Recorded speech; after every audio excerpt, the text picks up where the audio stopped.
because we will speak about scaling up. And the first thing about scaling up is, why should we bother? Well, let me take a step back and let me ask the question of what is entrepreneurship. So in terms of entrepreneurship, if you think about the popular perception, if you think about what most people in this room might think about, they might think about some of the names that they have seen, mostly companies that are in a high technology, new economy space, with global ambition, with impressive growth. On the other hand, if you look at Greece, and if you're a little bit more realistic, this is what entrepreneurship tends to look like. It's your local butcher shop, your mum and pop, your little synergio στη γωνία, your little shop that probably has been inherited. And that is the problem with the great confusion that we have in Greece in terms of what exactly entrepreneurship is and what exactly should we be supporting.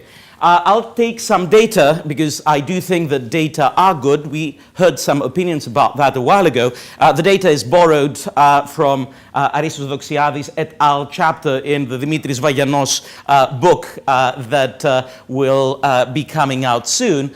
And the first thing is to look at the statistics of entrepreneurship as self-employment. This is self-employment in Greece, and it is a scary picture. It basically shows that what passes as entrepreneurship quite often is people employing themselves only. We're not even speaking about micro-entrepreneurship. We're not even speaking about the 2, 3, 4 people business. Now, we heard in a question a while ago that, well, this might not necessarily be such a bad thing. Well, it kind of depends. First of all, let's see what the Greece being the blue color, relative shares are from micro-entrepreneurship, the absolutely very small companies, and then look at small or medium or large, still within the realm of entrepreneurship. We're not speaking about big business. We're speaking about unpeeling the onion of entrepreneurship. And what you see is that we really have very small units which represent family holdings and even tsakomenes families that do not like to work together. Sure, the Metals are a family business. That ain't the business that we're speaking about in Greece. Now, the concern is the following. The concern is that if you look at the data, and I do believe that we should be looking at data, and you consider the productivity of the different size firms, you see that there is a correlation between size and productivity in the smaller firms. There is at least a minimum efficient scale, and again, we're not speaking about whether large companies should be dominating the world, but we are speaking about the companies that are really truly small and what they do.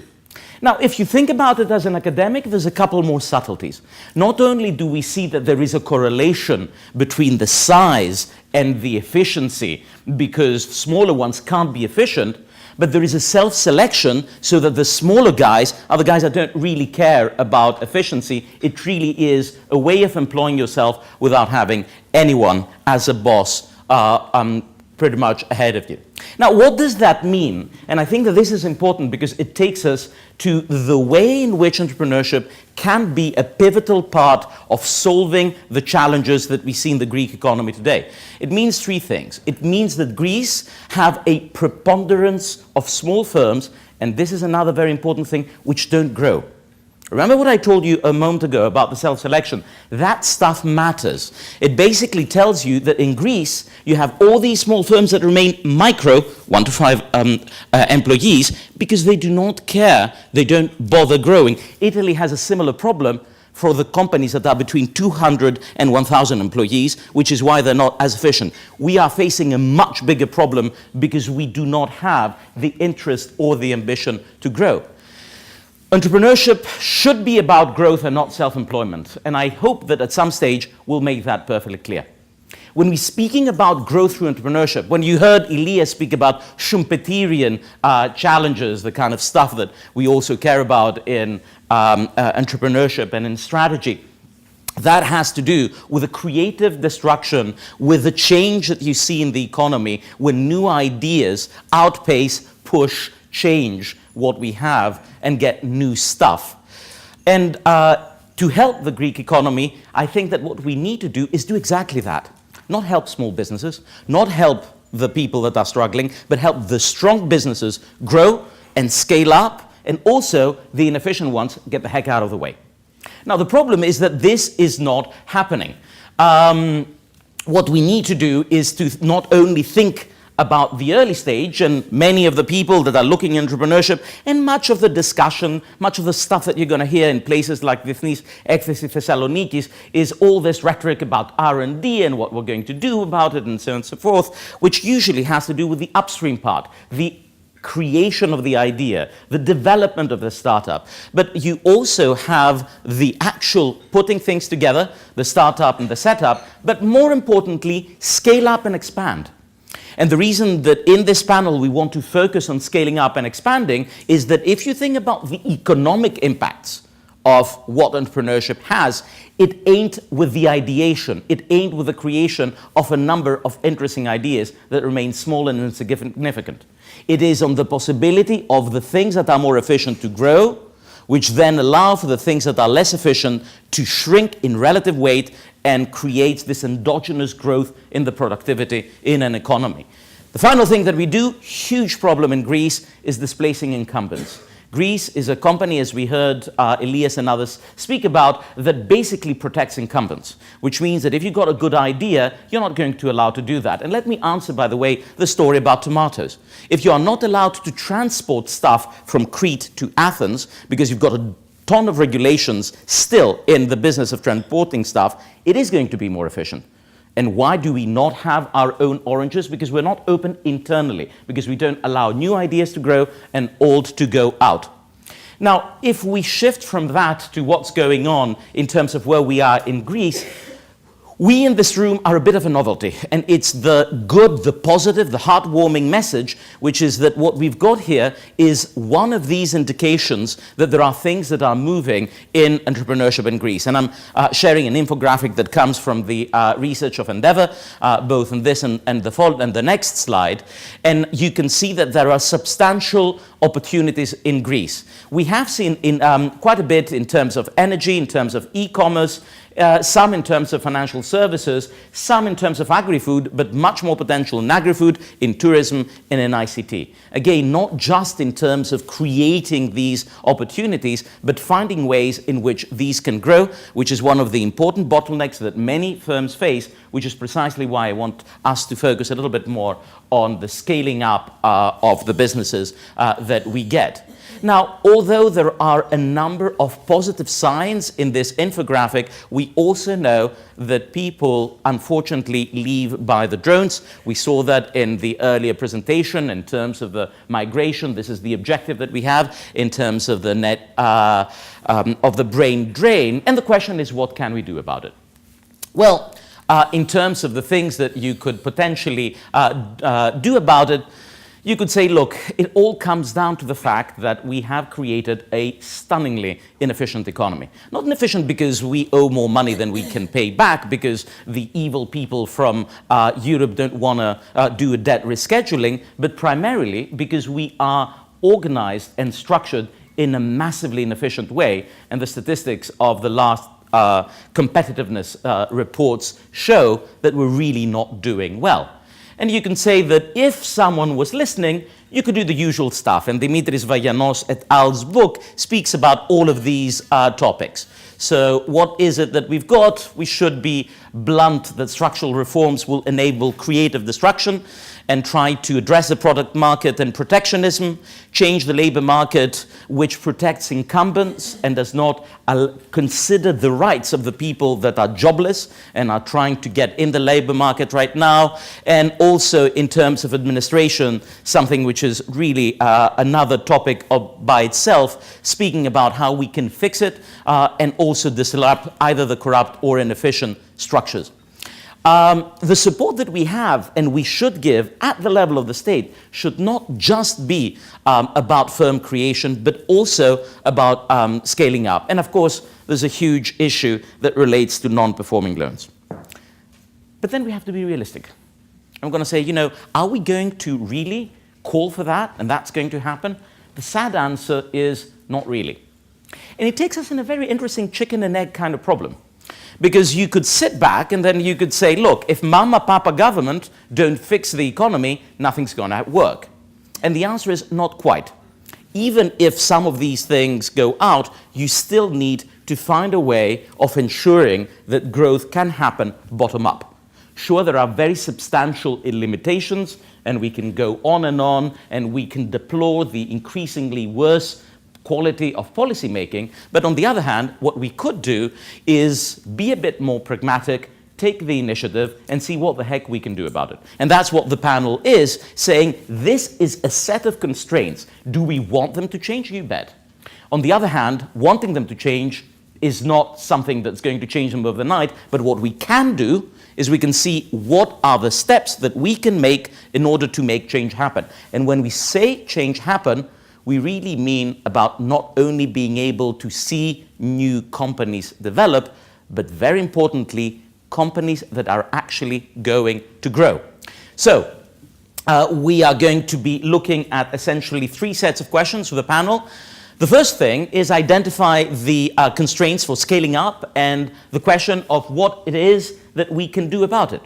So what are the main issues, the main challenges that we have, and what works in tackling them when you see it one company at a time?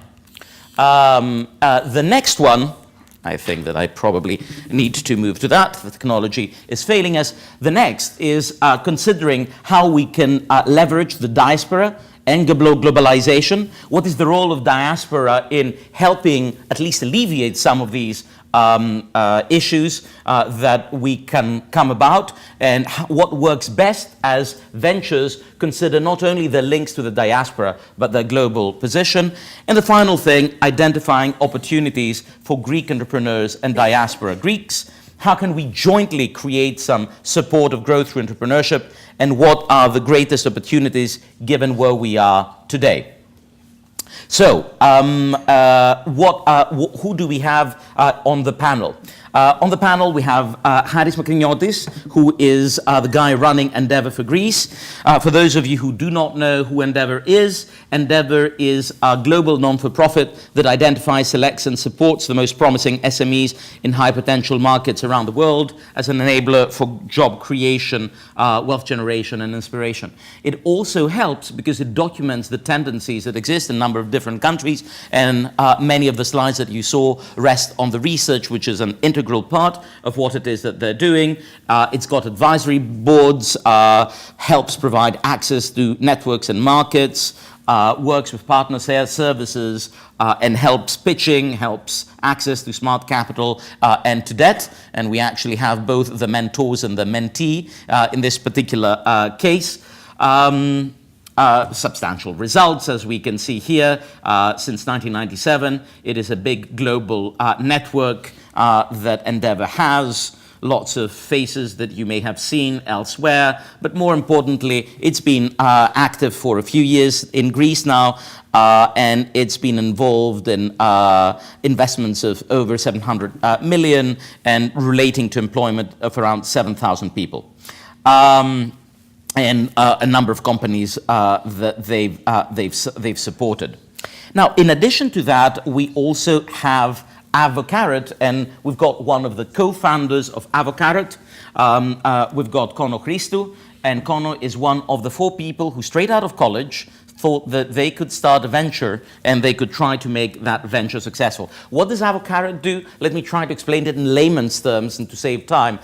Think about the banners you used to see. Well, it does that, but subtle, so that you don't understand its banners, so that you think it really targets you, and so that it works in a seamless way, so that you want to click it because you're really excited that someone understands your needs. So what is useful to note is not just that they've been successful, but they've been global. They've moved from London to San Francisco to Athens.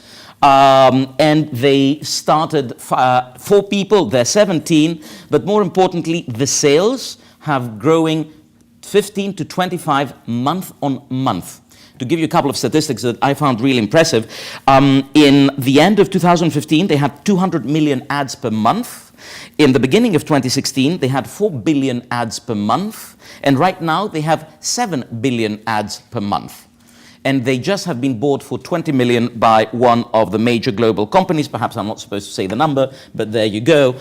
Gilsper Global Group. I'm sure that you are going to say that the number is unofficial and that you can not make possibly any comment about that, but that does tell you that a company that was founded 3.5 years ago can develop the growth that is needed and the type of growth that brings both revenues and success there. And we're going to be speaking about the challenges that we've got. Conno did want me to plug the fact that they are hiring, so I'll have you tell you that so that he doesn't. And let me now turn back to that and turn it into a proper discussion mode.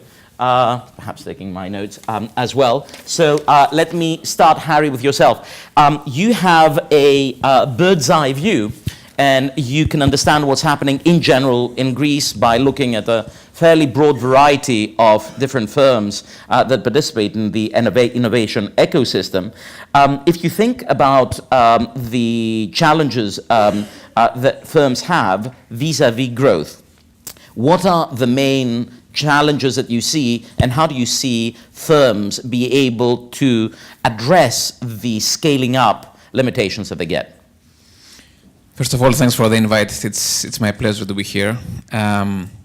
I think what you did, by the way, was the best pitch for Avocarrot and the best pitch for Endeavor ever. So totally respect for that. So if I take a step back, we have been working for the last 4 years with Greek entrepreneurs. What they think, what most of them think, is that actually this is the perfect timing for them. I know it sounds strange, but as you have heard, entrepreneurs beg for disruptive times. And now it's the most disruptive time in Greece in the last century, maybe, right? We see the big multinationals withdrawing. We see the local incumbents burdened with huge debt and unable to restructure themselves. The talent is cheaper and more desperate than ever. And even funding in certain areas is much more available than it used to be a few years ago. So in the good times of 2007 or 8, Open Fund was not there. The other 4, 5, 6 funds were not there. Angel investors were not there. So actually, it's much easier to start an ICT business now in Greece than it used to be 10 years ago. So I wouldn't be too pessimistic about what's happening right now in Greece. For me, that's the first point. In terms of the scaling up, as you said before, 99% of the businesses do not want to scale up. They don't care. They are happy as they're structured, and they will never grow beyond 1 or 2 employees. And that's the typical silly argument of the Greek government, is that if only the Greek SMEs could hire 1 extra employee, then this would solve the unemployment problem, which is completely silly, as you understand, right? It's as silly as if somebody said, what if Faye hired 1 million employees, then this would also solve the employment problem. So this is not how it works. About the constraints, so now if we focus on the 1% or even less than that they really want to scale up, of course it's access to capital, especially growth capital. Seed capital is more available now than it used to be. Talent, especially middle management. We lack in Greece senior executives, not super senior, but the 5, 6, 7 year experienced guys in order to take the C-level positions in an SME. And of course, international networks. So networks that will allow companies to go abroad. Above everything, the biggest barrier is mindset. As I said before, most Greek entrepreneurs do not want to scale up. I will not spend more time with the usual stuff. Of course, it's the bureaucracy. Of course, it's the banking sector. It's what the government does or does not do. I will just focus on one thing that is constantly being heard, that Greece needs to be a test country, a pilot country for the Greek entrepreneurs before they reach out to the world. For me, that's completely wrong. You either see businesses like Avocarrot starting as global businesses, or you see successful examples of companies setting up in Greece to address problems in Greece. I have never seen in the last 4 years, maybe with one exception, but I haven't seen any company trying to pilot in Greece and then try to copy the model abroad. And the Greek market I will not talk about the tech companies. Conno will do that much better. But it's not a small market. One of the companies we support is Hellas Direct. You may know, you know them. Actually, they incubated Avocarrot when they first came to Athens. It's an online insurance company run by two Cypriots that used to work in the UK. The motor insurance market in Greece is 2 billion right now. It's a huge market. Another company we support is Green Cola. You may have heard of it again. The market they target within Greece is 1 million market. Hotel Brain, which is the third company we support, they do hotel management, boutique hotel management in Greece. They have more than 150 properties in the portfolio. Again, it's a multi-billion-dollar market. Even tomatoes that you heard before, hundreds of millions only by substituting imports, not even exporting a single tomato abroad. And if you see what smart people did, so Theodoropoulos Spiros from Chipita, what he did was to build a hydroponic infrastructure in the northern Greece just for the local market. So the local market presents huge opportunities that must not be overlooked. And the last comment on this one, I think a mistake that is often done, and I think there is a responsibility also in the funds in that part, is that Greek entrepreneurs feel the pressure to leave Greece very early. Even with the first sign of success in Greece, before they stabilize, before they expand locally, they are pushed to go to Turkey, to go to Italy, to go to UAE, to travel abroad. Do not do that. Either start a global business from the way it's structured up front, and that's what I think Avocarrot did, or spend significant time addressing the Greek market. And I will stop here. So, Conno, having seen that from the sort of the sharp end, as it were, and needing to tackle issues of growth, what are the main challenges that you've seen in scaling up, and what were the things that have facilitated this very rapid growth of Avocarrot? Yep. First of all, thanks for the invitation. Such an excellent intro, as Harry said. Thanks, Michael, for that. So, lots of challenges, obviously.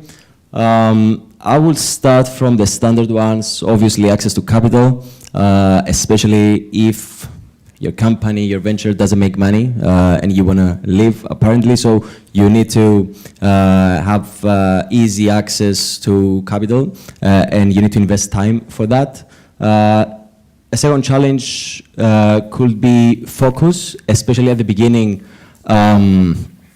That your product or idea or company is not shaped, you're getting lots of advice, so you have to say no rather than yes, and stick to your plans, but at the same time try to be agile and be adaptive to the market changes.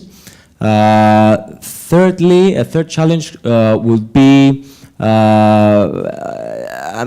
I've done lots of mistakes, but something that I think I've done quite a good job is basically investing in the team from very early on. I cannot stress enough how important is having an exceptional team around you, especially if you're tackling global problems, problems that are being addressed by many companies in many other jurisdictions. So you need to have the best team possible next to you to help you towards the journey. So definitely team is the single most important thing to start and to continue growing. And another part, because you may have the best product, you may have the best team, but at the end of the day, if we're talking about growth, if you don't have the traction, that hockey stick, then you cannot grow. So what's very important to say here is that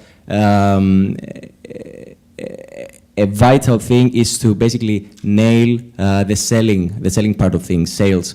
I come from a technical background as well as my three co-founders do.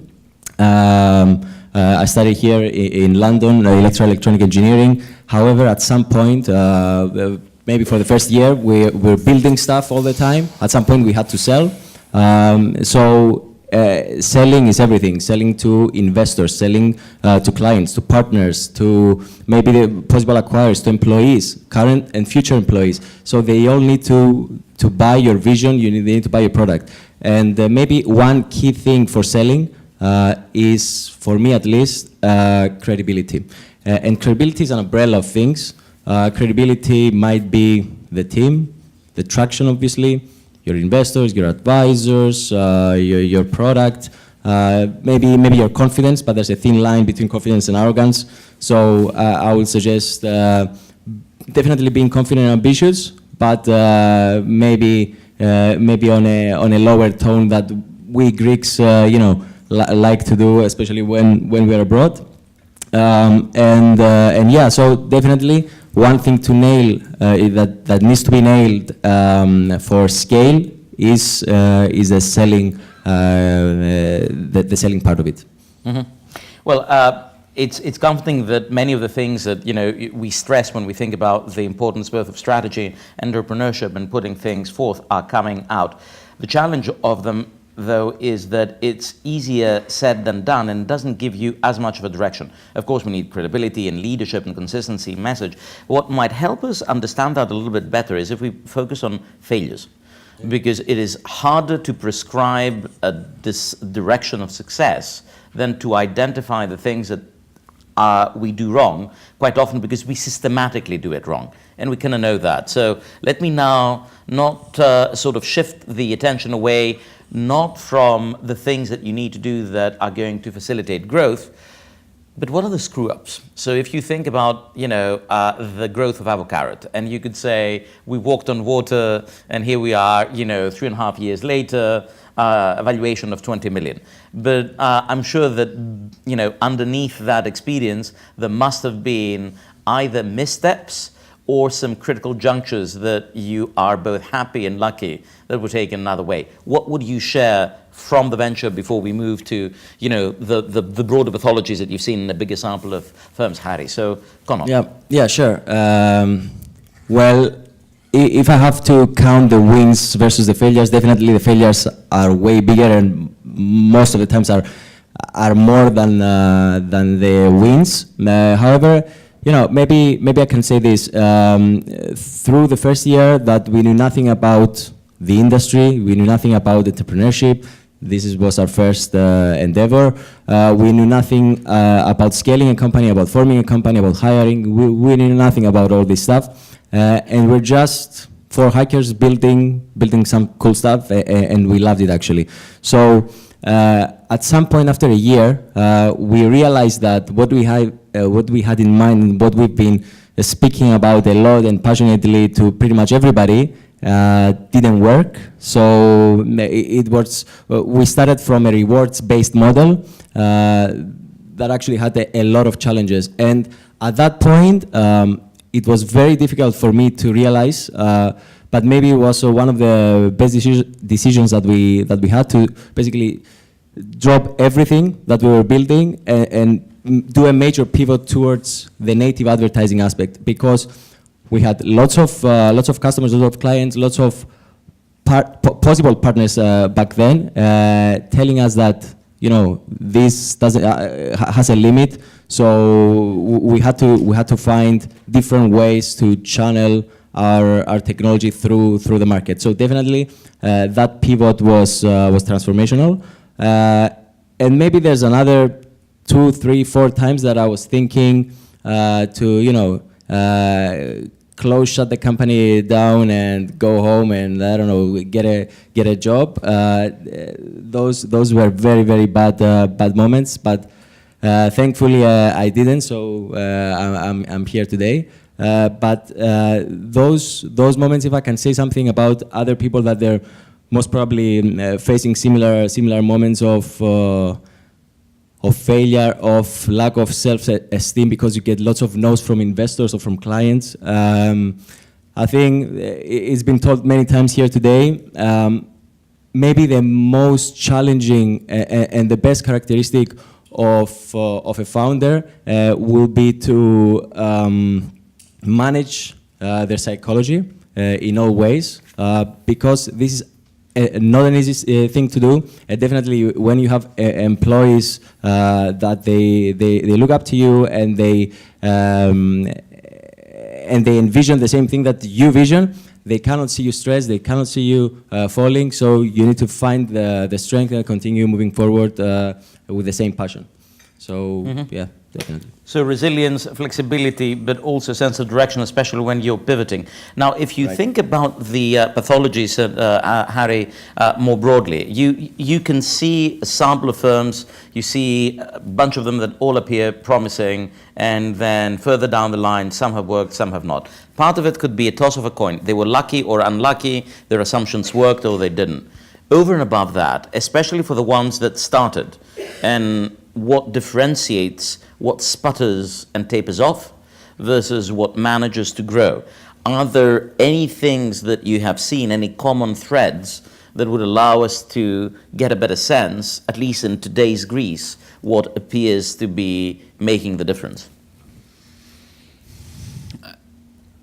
I think the biggest differentiating factor, if I were to choose one, would be the focus element that was described before also by Conno. And this could be focus on market, or focus on fundraising, or focus on team expansion. So the entrepreneur having the maturity to focus, try different things, but then focus on what makes more sense. If it doesn't work, then quickly change it and then focus again on something else. But having your mind focused on a small set of things at any given time, I think that's the biggest differentiating factor. And then it's what I said before, entrepreneurs are not made to be managers, right? So they start, I admire them for being risk lovers and having the courage to start their own thing. But after a year, 2 or 3 or 4 down the road, they cannot really run the business.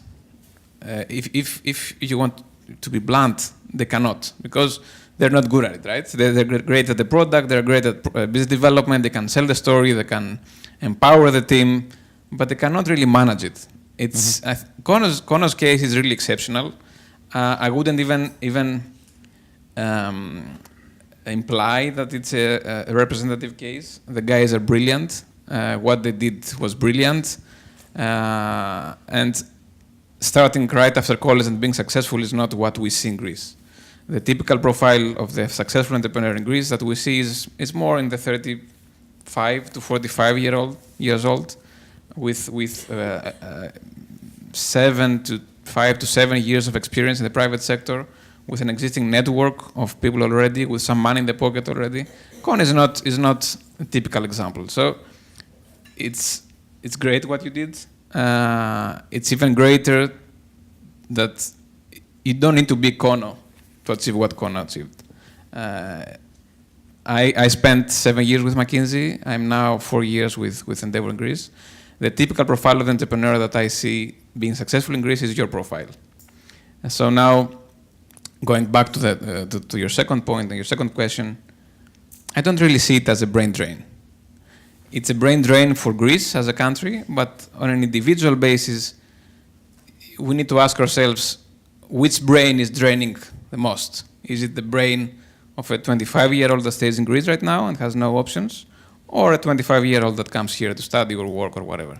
So it's not really a brain drain, it's a brain charging for me, charging with energy, with knowledge, with network, and with money. And it's charged, and the only way for you to help, to be honest, when I came here, I wanted to talk about mentoring and how mentoring is important, and we've heard that before, that's what we do at Endeavor. But if you really want to help, you should either put your money in the ecosystem of Greece, or you should put yourselves in this ecosystem. That's what Conno did, right? That's what the last direct guys did. They left UK, and they came back to Greece to fight the war, and in order to be successful in what they did. So if you ask me really how diaspora can help, is to first collect the knowledge, the network, the money, the energy abroad, stay there and safe, and then take all their money, take all their time, and take all their energy, and come back to build a successful business in Greece. Do not leave Greece very, very, very quickly. There's a lot of potential in the market. Don't rush to go to other markets unless you build the global business up front, as I said before. But if I were to go back, I would also start abroad. But we happen to be in Greece. Do not underestimate the importance of opportunities and the abundance of opportunities in Greece. But if you really want to help, you need to be there. It's great to spend hours and hours talking here, but for me, there's no part-time help in this ecosystem. You need to be there. Let me take a step back. Many of the things that I heard you identify, which is deciding when you focus, on what you focus. You've got important choices of, am I going to be looking at my investor spiel? Am I going to be looking at what I'm going to be doing in my operations? Is it more of a time to focus on sales? Time is finite. And of course, these needs to be interlinked, but part of the experience is understanding when you're going to be focusing on what, and what is the order and how you approach it with the different stakeholders. That seems to have a substantial role, as Harry was pointing a moment ago, in terms of mentorship. Now, if you think about the mentorship and where the mentorship comes from, what are the areas that you feel that you've benefited from in terms of getting some advice, in terms of getting some sounding board?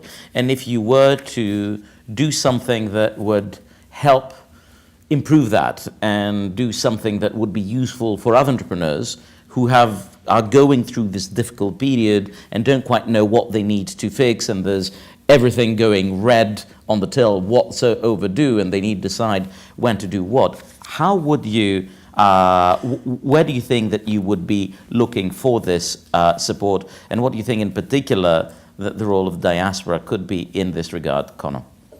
Yeah, sure. Well, okay, let's take it from the diaspora part.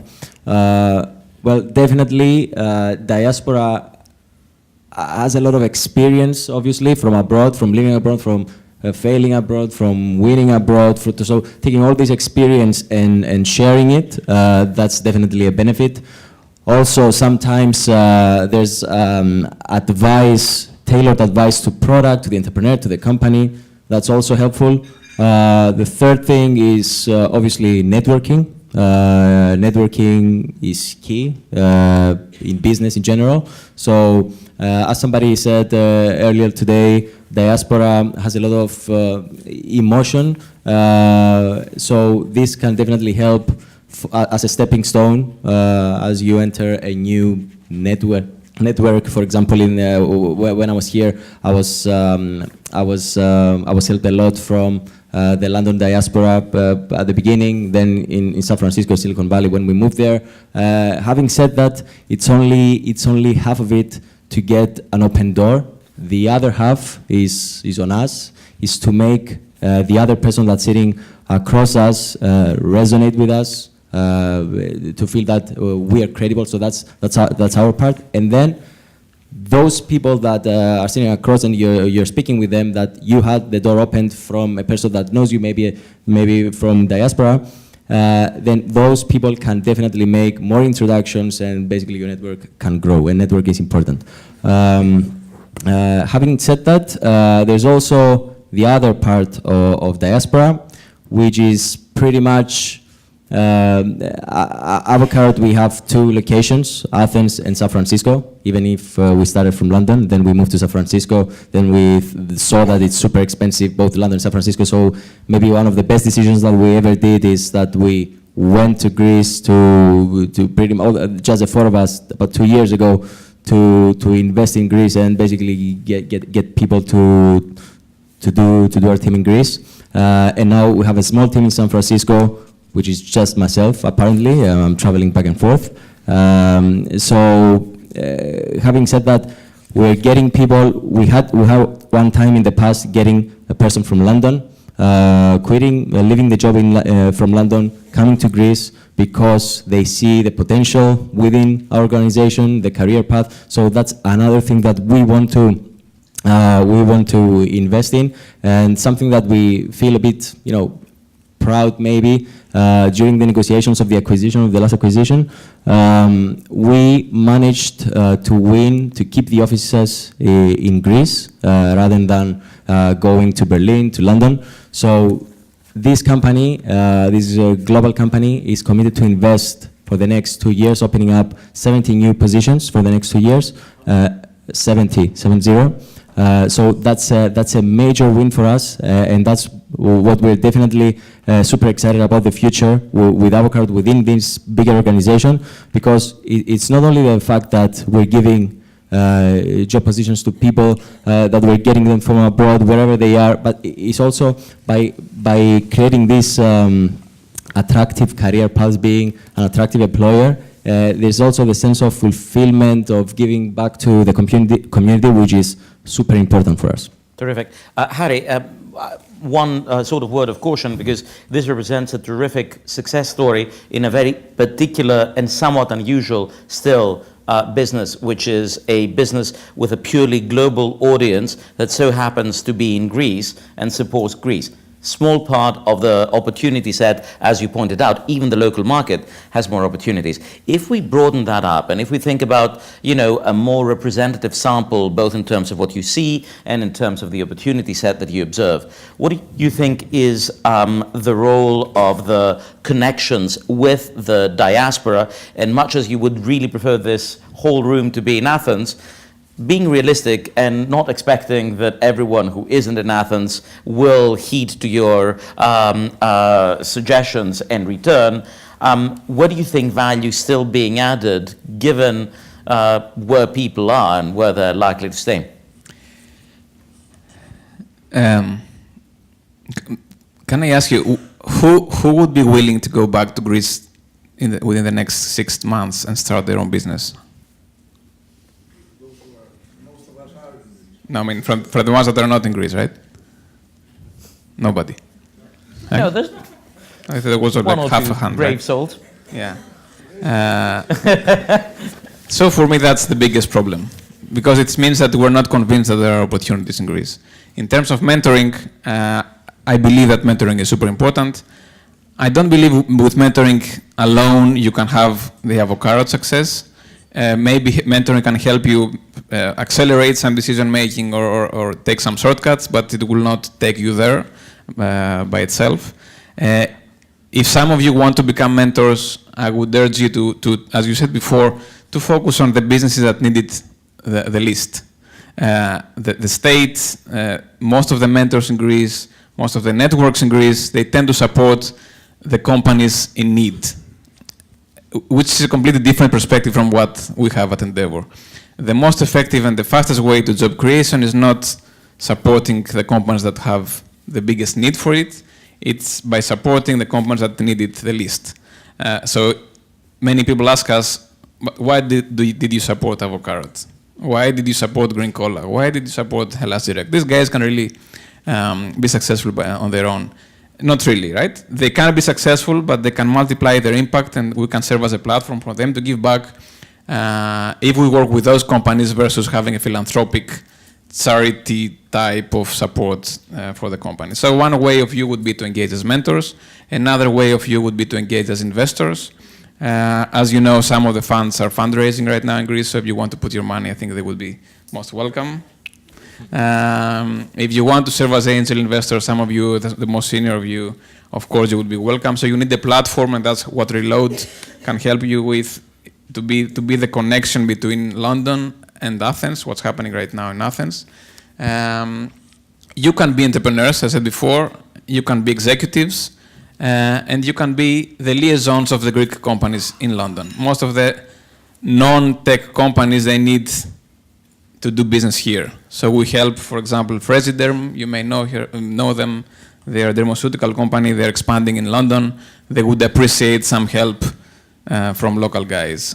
Green Cola wants to expand to London. Most of the companies we support, they want to come here. So you can help, and you can serve as liaisons of Greek companies, partners of Greek companies here in London. But again, things will not change, would not have changed if Conno had not returned to Greece, even by coincidence, right? And if he had not convinced, along with his co-founders, others to follow him in Greece, to follow them in Greece. So yes, mentoring is great, but the biggest impact comes when you take your suitcase and you come back to Greece or Cyprus or whatever this is and build your own business here. And my last comment, do not forget the traditional, let's call them, sectors. Tech is sexy, but you really need to compete against the world. I think our competitive advantage versus the incumbents in Greece is bigger than our competitive advantage versus Israelis or Chinese or Indians or whatever. So there's a lot of opportunities when you want to fight against PepsiCo in Greece, rather than having to compete versus the gurus and the hackers all over the world, right? These guys are the exception. So hopefully by looking at the scale-up, what we've done is sort of shifted the attention a little bit, because it's not just about getting the ideas or even getting the ingredients set. Quite often these exist. But if you look at it from a pure developmental perspective, from what is going to change endogenously the effectiveness of the Greek economy, what is going to allow for more people to be working in more profitable and growing companies that will collectively, one company at a time, improve the fate of Greece overall. It probably is much more important to focus on scale-up than it is to just think about the early conditions of startup, and just randomly thinking about the support that you would need might be less productive than focusing on being quite aggressive in the companies that can make a difference. There's another very important externality there, and the externality is that focusing on both the attributes of success and the perils of companies that grow can help us get a different picture of entrepreneurship. I'll return to what Elias mentioned a while ago in his presentation. One of the big problems that we have in Greece is that the idea of entrepreneurship is someone who bribes in order to get an incumbency perspective.